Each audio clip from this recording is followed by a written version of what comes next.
Have a good day. So update tayo guys. Second round of harrow. Yan. Update tayo sa sugarcane. Ayan. So maganda na yung tubo ng sugarcane.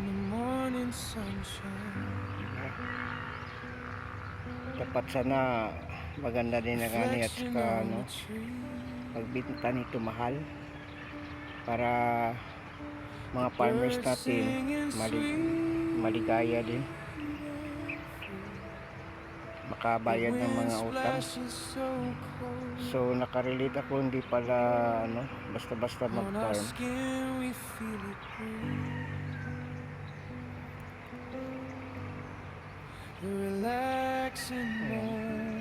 So magandang tingnan, mawawala yung pagod mo kapag ito palagi yung binibisita mo araw-araw, kasi kailangan ito bibisitahin sa meron kang farm, alagaan para yung pagbalik sa'yo, ayun, is full of blessings. So we always thank God for everything na pinahiram tayo ng lupain niya at saka tinaniman natin. So by the grace of God, so ito maganda tingnan kasi green lahat. Yung nandito pa napunta sa ito yung growing stage pa yung growth. So growing stage pa siya yung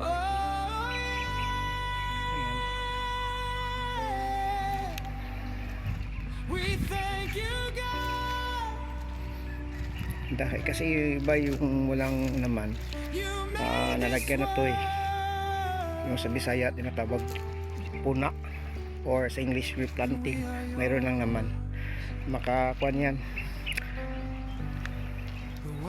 makasabayan sa mga malalaki na. Ayun na, tumubo na nga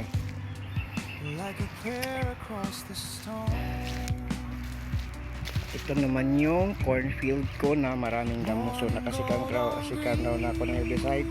Natatapos na yung araw, June 9. So natapos ko rin yung second round. Sa first round ko yung mga damo ng mga CGs, mga Serena, vines, ng mga damo, yun na naganita na. So yung second round ko yung mga tumutubo na bago para yung mais natin magandang tubo. Kaya yan, kikita nga dito sa video kahit malayo ko. Through the fields and through the sky, all creation lifts its hands and answers back tonight. We thank you, God. Ganun, hindi mapahipo. Yan na may isa.